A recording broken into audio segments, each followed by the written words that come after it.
ਕੁੜੀਆਂ ਦੀ ਭਲਾਈ ਤੇ ਸੁਰੱਖਿਆ ਦੇ ਨਾਂ ਤੇ ਅੱਧੀ ਆਬਾਦੀ ਦੀਆਂ ਸੰਭਾਵਨਾਵਾਂ ਨੇ ਜਿਹੜੀਆਂ ਉਹਨਾਂ ਨੂੰ ਖਤਰੇ 'ਚ ਪਾ ਰਹੇ ਨੇ। बेटियों को भी देखना पड़ेगा कहाँ जा रही हैं क्या है। घर वाले मोबाइल ना दें बेटियों को। मीना कुमारी ਨੂੰ ਇੱਕ ਸਵਾਲ ਕੀਤਾ ਗਿਆ ਸੀ ਰੇਪ ਦੇ ਮਾਮਲੇ ਤੇ ਕਿ ਰੇਪ ਕਿਉਂ ਹੁੰਦੇ ਨੇ। मीना कुमारी ਕਸੂਰਵਾਰ ਨਹੀਂ ਹੈ, ਕਸੂਰਵਾਰ ਉਹ ਸੋਚ ਆ ਜਿਸ ਦੇ ਵਿੱਚ मीना कुमारी ਜੰਮੀ ਪਲੀ ਸੋਹਣੀ ਜ਼ਿੰਦਗੀ ਦਾ ਜਿਹੜਾ ਸੁਪਨਾ ਦੇਖਿਆ, ਜੇ ਉਸ ਸੁਪਨੇ ਤੱਕ ਉਸ ਮੁਕਾਮ ਤੱਕ ਪਹੁੰਚਣਾ ਤਾਂ ਮੋਬਾਈਲ ਫੋਨ ਤਾਂ ਪਹਿਲੀ ਲੋੜ ਹੈ। ਮੈਨੂੰ ਤਰਸ ਆ ਰਿਹਾ मीना कुमारी ਦੀ ਸੋਚ ਤੇ। ਰੇਪ ਹੋਣ ਦਾ ਕਾਰਨ ਕੀ ਆ? ਅਸੀਂ ਇਹਨਾਂ ਸਵਾਲਾਂ ਨੂੰ ਕਿਉਂ ਨਹੀਂ ਮੁਖਾਤਿਬ ਹੋ ਰਹੇ? ਕੁੜੀਆਂ ਨੇ ਲੜਾਈ ਲੜੀ ਆ ਆਪਣੀ ਆਜ਼ਾਦੀ ਦੇ ਲਈ, ਆਪਣੇ ਹੱਕ ਦੇ ਲਈ, ਤੇ ਉਹ ਹੱਕ ਸੀ ਉਹਨਾਂ ਦਾ 24 ਘੰਟੇ ਪੜ੍ਹਨ ਦਾ। ਕੀ ਕੀਤਾ ਜਾਵੇ? ਕਿ ਤਾਲਾਬੰਦੀ ਕੀਤੀ ਜਾਵੇ? ਕਿ ਉਹਨਾਂ ਦੇ ਮੌਕੇ ਖੋਏ ਜਾਣ? ਕੁੜੀਆਂ ਕੋਲ ਤਾਂ ਪਹਿਲਾਂ ਹੀ ਬਹੁਤ ਘੱਟ ਮੌਕੇ ਹੁੰਦੇ ਨੇ। ਮਾਂ ਬਾਪ ਦੀ ਇੱਜ਼ਤ ਆ ਜਿਹੜੀ ਉਹਨੂੰ ਦਾਗ ਲਾ ਰਿਹਾ। ਤੇ ਵੱਡੇ ਅਹੁਦੇ ਤੇ ਬੈਠੇ ਹੋਏ ਮੈਂਬਰ ਨੇ, ਉਹਨਾਂ ਨੂੰ ਆਪਣੇ ਆਪ ਨੂੰ ਸਵਾਲ ਕਰਨੇ ਚਾਹੀਦੇ ਨੇ। ਉਹਨਾਂ ਨੂੰ ਆਪਣੇ ਆਪ ਨੂੰ ਆਪਣੇ ਹੀ ਕਟਹਿਰੇ ਦੇ ਵਿੱਚ ਖੜਾ ਕਰਨਾ ਚਾਹੀਦਾ। ਅਸੀਂ ਤਾਂ ਜੀ ਬਹੁਤ ਮੌਕੇ ਦਿੱਤੇ ਆ ਆਪਣੀਆਂ ਕੁੜੀਆਂ ਨੂੰ, ਅਸੀਂ ਤਾਂ ਕਦੇ ਰੋਕਿਆ ਨਹੀਂ, ਕਦੇ ਟੋਕਿਆ ਨਹੀਂ। ਪ੍ਰੋ ਪੰਜਾਬ ਟੀਵੀ ਤੇ ਤੁਹਾਡਾ ਸਵਾਗਤ ਹੈ। ਇੱਕ ਨਵੇਂ ਵਿਸ਼ੇ ਤੇ ਅੱਜ ਤੁਹਾਡੇ ਨਾਲ ਗੱਲਬਾਤ ਕਰਾਂਗੇ। ਸੱਤਾ ਦਾ ਆਨੰਦ ਮਾਣਨ ਵਾਲੇ ਆਪਣੇ ਵਰਤੋਂ ਵਿਹਾਰ ਤੇ ਕਦੇ ਸ਼ੱਕ ਨਹੀਂ ਕਰਦੇ, ਕਦੇ ਸ਼ੱਕ ਨਹੀਂ ਜ਼ਾਹਰ ਕਰਦੇ ਕਿ ਉਹ ਕੁੜੀਆਂ ਦੀ ਭਲਾਈ ਤੇ ਸੁਰੱਖਿਆ ਦੇ ਨਾਂ ਤੇ ਅੱਧੀ ਆਬਾਦੀ ਦੀਆਂ ਸੰਭਾਵਨਾਵਾਂ ਨੇ ਜਿਹੜੀਆਂ ਉਹਨਾਂ ਨੂੰ ਖਤਰੇ 'ਚ ਪਾ ਰਹੇ ਨੇ। ਪਿੱਤਰ ਸੱਤਾ ਦੇ ਨਾਲ ਖੜਨ ਵਾਲਿਆਂ ਦਾ ਆਪਣਾ ਇੱਕ ਪੱਖ ਹੋ ਸਕਦਾ, ਆਪਣੀ ਇੱਕ ਸੋਚ ਹੋ ਸਕਦੀ ਆ, ਆਪਣੀ ਇੱਕ ਮਜਬੂਰੀ ਹੋ ਸਕਦੀ ਆ। ਇਹਨਾਂ ਦਿਨਾਂ ਦੇ ਵਿੱਚ ਸੋਸ਼ਲ ਮੀਡੀਆ ਤੇ ਯੂਪੀ ਦੀ ਮਹਿਲਾ ਕਮਿਸ਼ਨ ਦੀ ਇੱਕ ਮੈਂਬਰ मीना कुमारी, ਉਹਨਾਂ ਦਾ ਇੱਕ ਬਿਆਨ ਆ ਜਿਹੜਾ ਉਹ ਬਹੁਤ ਵਾਇਰਲ ਹੋ ਰਿਹਾ। ਵਾਇਰਲ ਦੋ ਚੀਜ਼ਾਂ ਹੁੰਦੀਆਂ ਨੇ, ਜਾਂ ਤਾਂ ਚੀਜ਼ ਬਹੁਤ ਚੰਗੀ ਹੋਵੇ ਤੇ ਜਾਂ ਫਿਰ ਕੋਈ ਐਸੀ ਚੀਜ਼ ਜੋ ਆਧੁਨਿਕਤਾ ਦੇ ਪੈਮਾਨਿਆਂ ਤੇ ਨਹੀਂ ਖੜ ਰਹੀ, ਜੋ ਬਹੁ ਗਿਣਤੀ ਨੂੰ ਚੰਗੀ ਲੱਗਦੀ ਹੋ ਸਕਦੀ ਆ, ਪਰ ਬਹੁ ਗਿਣਤੀ ਆ ਜਿਹੜੀ ਕੁਝ ਲੋਕ ਐਸੇ ਵੀ ਹੁੰਦੇ ਨੇ ਜਿਨ੍ਹਾਂ ਨੂੰ ਉਹ ਚੰਗੀ ਨਹੀਂ ਲੱਗਦੀ, ਜਿਨ੍ਹਾਂ ਦੇ ਲਈ ਉਹ ਵਿਵਾਦਿਤ ਹੁੰਦੀ ਆ। ਸਭ ਤੋਂ ਪਹਿਲਾਂ मीना कुमारी जी ਦਾ ਉਹ ਬਿਆਨ ਸੁਣਾਉਂਦੇ ਆ, ਕੀ ਕਹਿਣਾ ਹੈ ਉਹਨਾਂ ਦਾ, ਤੇ ਉਸ ਤੋਂ ਬਾਅਦ ਅਗਲੀ ਗੱਲ ਕਰਾਂਗੇ। नहीं वो तो है, सख्ती तो खूब हो रही है। अब समाज में है ये कि इस तरह के केस नहीं रुक रहे। ये हम लोगों को के साथ साथ समाज को भी इसमें पैरवी करनी पड़ेगी। अपनी बेटियों को भी देखना पड़ेगा कहाँ जा रही हैं क्या है, और किस लड़के के साथ बैठ रही हैं। मोबाइल को भी देखना होगा। सबसे पहले मैं सबको यही बोलती हूँ, लड़कियाँ मोबाइल से काम कर बातें करती रहती हैं और यहाँ तक मैटर पहुँच जाता है कि उसको लेके भाग जाती हैं शादी के लिए। अभी एक मैटर है, कल मेरे पास आया है, वाल्मीकि की लड़की है और जाटव का लड़का है, और बालमपुर है, बालमपुर प्रेमपुर, उसमें कुछ नहीं है, मेरी ससुराल है वो। और कल लोग मेरे पास आए और उन पर ज़्यादा सख्ती हुई तो उन्होंने फ़ोटो डाल दिए, उन्होंने शादी कर ली दोनों ने। अब गांव के लोग इतना वो हो रहे हैं कि पंचायत करके कहते हैं आमने सामने घर है, हम उसे घुसने नहीं देंगे। तो क्या आप अपील करेंगी कि कम उम्र के बच्चियों को मोबाइल ना दें घर वाले? हाँ, मैं अपील करूँगी, घर वाले मोबाइल ना दें बेटियों को, और दें तो उस पर पूरी निगाह रखें। और सबसे पहले मैं माँओं को कहती हूँ अपनी बेटियों का ध्यान रखें। ये सब माँ की लापरवाही से बेटियों का ये हर्ष होता है। मीना कुमारी जी ਜਿਹੜੇ ਕਿ ਇਹ ਕਹਿ ਰਹੇ ਨੇ ਕਿ ਕੁੜੀਆਂ ਨੂੰ ਮੋਬਾਈਲ ਫੋਨ ਨਹੀਂ ਦੇਣੇ ਚਾਹੀਦੇ, ਮੋਬਾਈਲ ਫੋਨ ਦੇਣ ਦੇ ਨਾਲ ਉਹ ਵਿਗੜ ਜਾਂਦੀਆਂ ਨੇ, ਉਹ ਘਰੋਂ ਭੱਜ ਜਾਂਦੀਆਂ ਨੇ, ਤੇ ਉਸ ਤੋਂ ਬਾਅਦ ਉਹ ਇਹ ਕਹਿ ਰਹੇ ਨੇ ਕਿ ਉਹਨਾਂ ਦੀਆਂ ਮਾਵਾਂ ਨੇ ਜਿਹੜੀਆਂ, ਮਾਵਾਂ ਦੀ ਜ਼ਿੰਮੇਵਾਰੀ ਆ ਕਿ ਕੁੜੀਆਂ ਦਾ ਧਿਆਨ ਰੱਖਣ, ਦੇਖਣ ਕਿ ਉਹ ਮੋਬਾਈਲ ਫੋਨ ਦੇ ਵਿੱਚ ਕੀ ਦੇਖ ਰਹੀਆਂ ਨੇ, ਕੀ ਕਰ ਰਹੀਆਂ ਨੇ। ਇਹ ਕਹਿਣਾ मीना कुमारी जी ਦਾ। ਤੇ ਹੈਰਾਨੀ ਦੀ ਗੱਲ ਇਹ ਹੈ ਕਿ मीना कुमारी ਨੂੰ ਇੱਕ ਸਵਾਲ ਕੀਤਾ ਗਿਆ ਸੀ ਰੇਪ ਦੇ ਮਾਮਲੇ ਤੇ ਕਿ ਰੇਪ ਕਿਉਂ ਹੁੰਦੇ ਨੇ। ਰੇਪ ਦੇ ਮਾਮਲੇ ਤੇ ਜਿਹੜਾ ਸਵਾਲ ਕੀਤਾ ਗਿਆ ਸੀ, ਉਹਦੇ ਜਵਾਬ ਦੇ ਵਿੱਚ मीना कुमारी ਦਾ ਇਹ ਕਹਿਣਾ ਸੀ। ਤੇ ਇਹ मीना कुमारी ਦੀ ਇਹ ਸੋਚ ਆ ਜਿਹੜੀ, ਇਹ ਉੱਥੋਂ ਨਿਕਲਦੀ ਆ ਜਿੱਥੋਂ ਇਹ ਗੱਲ ਕਹੀ ਜਾਂਦੀ ਆ ਕਿ ਰੇਪ ਹੋਣ ਦਾ ਕਾਰਨ ਆ ਕੁੜੀਆਂ ਦੇ ਛੋਟੇ ਕੱਪੜੇ। ਕੁੜੀਆਂ ਮੁੰਡਿਆਂ ਨੂੰ ਉਕਸਾਉਂਦੀਆਂ ਨੇ ਰੇਪ ਕਰਨ ਦੇ ਲਈ, ਮੁੰਡਿਆਂ ਦੀਆਂ ਭਾਵਨਾਵਾਂ ਨੂੰ ਉਕਸਾਉਂਦੀਆਂ ਨੇ। मीना कुमारी, ਹੋ ਸਕਦਾ ਕਿ मीना कुमारी ਵੀ ਉਸ ਵਰਗ ਦੇ ਵਿੱਚੋਂ ਆਈ ਹੋਵੇ ਜਿੱਥੇ ਇਸ ਤਰ੍ਹਾਂ ਦੇ ਲੋਕ ਇਸ ਤਰ੍ਹਾਂ ਦੀ ਸੋਚ ਦਾ ਪ੍ਰਚਾਰ ਕਰਦੇ ਨੇ। मीना कुमारी ਕਸੂਰਵਾਰ ਨਹੀਂ ਹੈ, ਕਸੂਰਵਾਰ ਉਹ ਸੋਚ ਆ ਜਿਸ ਦੇ ਵਿੱਚ मीना कुमारी ਜੰਮੀ ਪਲੀ ਤੇ ਵੱਡੀ ਹੋਈ। ਪਰ ਇੱਥੇ ਇੱਕ ਸਵਾਲ ਖੜਾ ਹੁੰਦਾ ਕਿ ਕੁੜੀਆਂ ਦੀ ਸੁਰੱਖਿਆ ਦੇ ਨਾਂ ਤੇ ਤਾਲਾਬੰਦੀ ਕਰਨਾ ਕਿੰਨਾ ਕੁ ਜਾਇਜ਼ ਆ। ਉਹਨਾਂ ਦੀ ਭਲਾਈ ਦੇ ਨਾਂ ਤੇ ਉਹਨਾਂ ਨੂੰ ਅੱਗੇ ਵਧਣ ਦੇ ਬਹੁਤ ਸਾਰੇ ਮੌਕਿਆਂ ਤੋਂ ਵਾਂਝੇ ਕਰ ਦੇਣਾ, ਅੱਗੇ ਵਧਣ ਦੇ ਬਹੁਤ ਸਾਰੇ ਮੌਕੇ ਉਹਨਾਂ ਤੋਂ ਖੋਹ ਲੈਣਾ, ਇਹ ਕਿੱਥੋਂ ਤੱਕ ਜਾਇਜ਼ ਆ?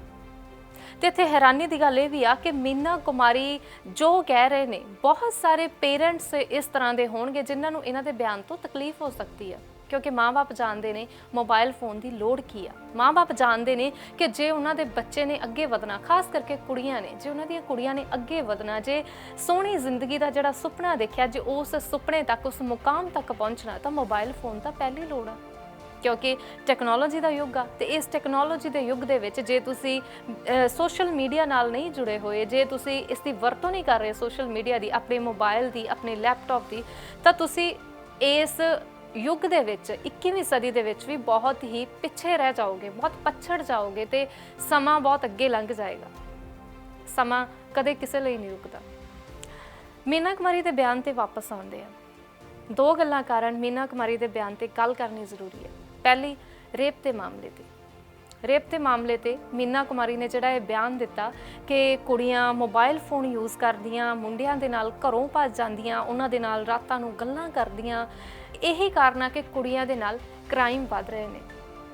ਮੈਨੂੰ ਤਰਸ ਆ ਰਿਹਾ ਮੀਨਾ ਕੁਮਾਰੀ ਤੇ, ਮੀਨਾ ਕੁਮਾਰੀ ਦੀ ਸੋਚ ਤੇ। ਆਪਣੇ ਬਚਪਨ ਬਾਰੇ ਸੋਚੋ।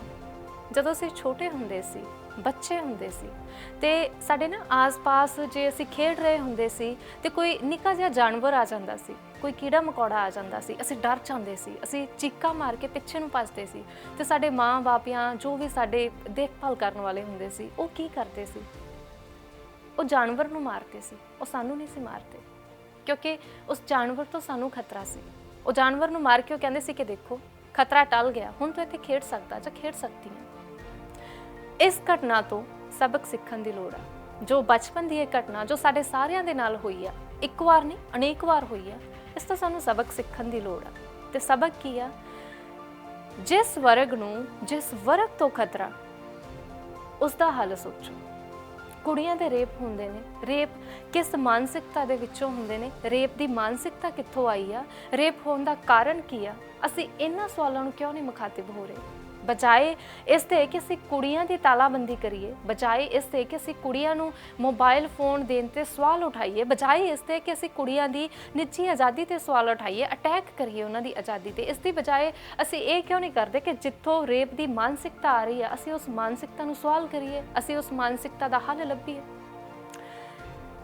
ਪਿਛਲੇ ਕੁਝ ਸਾਲਾਂ ਦੇ ਵਿੱਚ ਜਦੋਂ ਅਸੀਂ ਪੂਰੇ ਭਾਰਤ ਨੂੰ ਦੇਖਦੇ ਹਾਂ, ਭਾਰਤ ਦੇ ਵਿੱਚ ਕੁੜੀਆਂ ਦੀ ਖਾਸ ਕਰਕੇ ਪੋਜੀਸ਼ਨ ਨੂੰ ਦੇਖਦੇ ਹਾਂ, ਖਾਸ ਕਰਕੇ ਉਹ ਕੁੜੀਆਂ ਜਿਹੜੀਆਂ ਅਗਾਂਹ ਵਧੂ ਨੇ, ਜਿਹੜੀਆਂ ਆਪਣੀ ਜ਼ਿੰਦਗੀ ਦੇ ਵਿੱਚ ਮਿਲਣ ਵਾਲੇ ਮੌਕਿਆਂ ਦਾ ਜਾਇਜ਼ ਫਾਇਦਾ ਉਠਾਉਣਾ ਚਾਹੁੰਦੀਆਂ ਨੇ ਤੇ ਅੱਗੇ ਵਧਣਾ ਚਾਹੁੰਦੀਆਂ ਨੇ, ਆਪਣੇ ਮੁਕਾਮ ਤੇ ਪਹੁੰਚਣਾ ਚਾਹੁੰਦੀਆਂ ਨੇ, ਹਰ ਕੀਮਤ ਤੇ ਉਸ ਨੂੰ ਹਾਸਿਲ ਕਰਨਾ ਚਾਹੁੰਦੀਆਂ ਨੇ। ਜਦੋਂ ਅਸੀਂ ਉਹਨਾਂ ਕੁੜੀਆਂ ਦੀ ਪੋਜੀਸ਼ਨ ਦੇਖਦੇ ਹਾਂ ਪੂਰੇ ਭਾਰਤ ਦੇ ਸੰਦਰਭ ਦੇ ਵਿੱਚ, ਤਾਂ ਸਾਡੇ ਸਾਹਮਣੇ ਬਹੁਤ ਤਰ੍ਹਾਂ ਦੀਆਂ ਘਟਨਾਵਾਂ ਆਉਣਗੀਆਂ, ਜਿਨ੍ਹਾਂ ਦੇ ਵਿੱਚੋਂ ਪਹਿਲ ਪ੍ਰਥਮ ਨੰਬਰ ਤੇ ਘਟਨਾਵਾਂ ਨੇ ਜਿਹੜੀਆਂ ਵੱਡੀਆਂ ਯੂਨੀਵਰਸਿਟੀਆਂ ਦੀਆਂ ਨੇ, ਜਿੱਥੇ ਕੁੜੀਆਂ ਨੇ ਲੜਾਈ ਲੜੀ ਆ ਆਪਣੀ ਆਜ਼ਾਦੀ ਦੇ ਲਈ, ਆਪਣੇ ਹੱਕ ਦੇ ਲਈ, ਤੇ ਉਹ ਹੱਕ ਸੀ ਉਹਨਾਂ ਦਾ 24 ਘੰਟੇ ਪੜ੍ਹਨ ਦਾ, ਕਿਉਂਕਿ ਉੱਥੇ ਲਾਇਬ੍ਰੇਰੀਆਂ ਦੇ ਵਿੱਚ ਉਹਨਾਂ ਨੂੰ ਜਾਣ ਦੀ ਇਜਾਜ਼ਤ ਨਹੀਂ ਸੀ, ਖਾਸ ਕਰਕੇ ਰਾਤ ਨੂੰ ਉਹਨਾਂ ਦੀ ਇੱਕ ਟਾਈਮਿੰਗ ਸੀ, ਤੇ ਹੋਸਟਲਾਂ ਦੇ ਵਿੱਚ ਉਹਨਾਂ ਦੀ ਤਾਲਾਬੰਦੀ ਕੀਤੀ ਜਾਂਦੀ ਸੀ, ਜਿਸ ਦੇ ਵਿਰੋਧ ਦੇ ਵਿੱਚ ਉਹ ਮੈਦਾਨ ਦੇ ਵਿੱਚ ਆਈਆਂ, ਉਹਨਾਂ ਨੇ ਪ੍ਰੋਟੈਸਟ ਕੀਤੇ, ਧਰਨੇ ਮੁਜ਼ਾਹਰੇ ਕੀਤੇ ਪੂਰੇ ਭਾਰਤ ਦੀਆਂ ਵੱਡੀਆਂ ਯੂਨੀਵਰਸਿਟੀਆਂ ਦੇ ਵਿੱਚ। ਤੇ ਉਸ ਤੋਂ ਬਾਅਦ ਉਹਨਾਂ ਦਾ ਜਿਹੜਾ ਮੁੱਖ ਮੁੱਦਾ ਸੀ ਉਹ ਇਹ ਸੀ ਕਿ ਮੁੰਡਿਆਂ ਦੇ ਬਰਾਬਰ ਜਿਹੜੇ ਪੜ੍ਹਨ ਦੇ ਮੌਕੇ ਆ ਉਹ ਸਾਨੂੰ ਕਿਉਂ ਨਹੀਂ ਦਿੱਤੇ ਜਾ ਰਹੇ।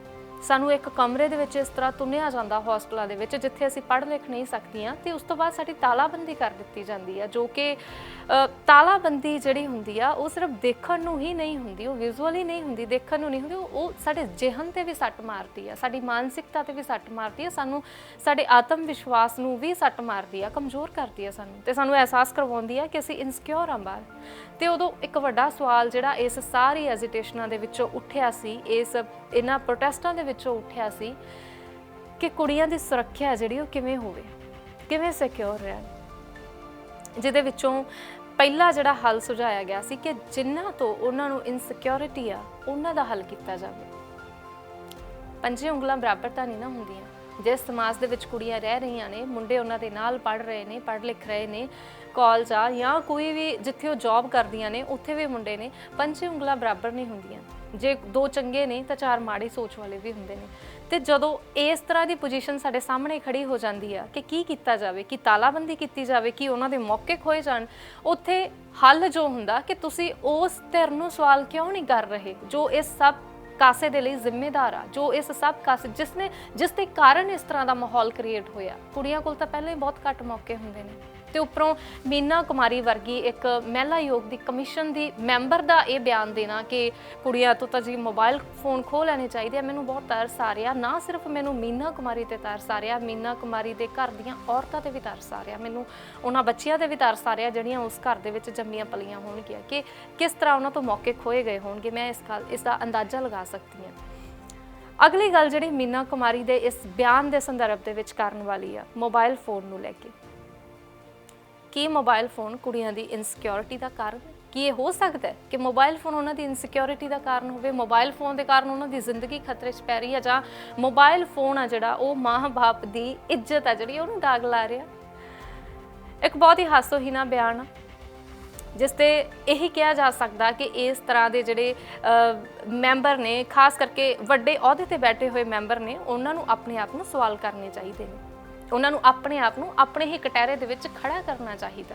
ਕੁਝ ਸਮਾਂ ਪਹਿਲਾਂ ਡਿਫੈਂਸ ਦੇ ਵਿੱਚ ਜਦੋਂ ਔਰਤਾਂ ਦੀ ਸ਼ਮੂਲੀਅਤ ਦੀ ਗੱਲ ਉੱਠੀ ਸੀ ਤਾਂ ਉਸ ਵੇਲੇ ਫੌਜ ਦੇ ਜਿਹੜੇ ਵੱਡੇ ਅਧਿਕਾਰੀ ਸੀ ਉਹਨਾਂ ਦੇ ਵੱਲੋਂ ਇਤਰਾਜ਼ ਜਤਾਇਆ ਗਿਆ ਸੀ ਤੇ ਉਹਨਾਂ ਦੇ ਵੱਲੋਂ ਕਿਹਾ ਗਿਆ ਸੀ ਕਿ ਇਸ ਦੇ ਨਾਲ ਤਾਂ ਫੌਜ ਦੀ ਰੈਪੂਟੇਸ਼ਨ ਖਰਾਬ ਹੋਏਗੀ, ਇਸ ਦੇ ਨਾਲ ਤਾਂ ਫੌਜ ਦਾ ਅਕਸ ਖਰਾਬ ਹੋਏਗਾ। ਜੇ ਕੁੜੀਆਂ ਨੇ ਜਿਹੜੀਆਂ ਉਹ ਫੌਜ ਦੇ ਡਿਫੈਂਸ ਵਿੰਗ ਦੇ ਵਿੱਚ ਆਉਣਗੀਆਂ ਤਾਂ ਫੌਜ ਦਾ ਅਕਸ ਖਰਾਬ ਹੋ ਜਾਏਗਾ।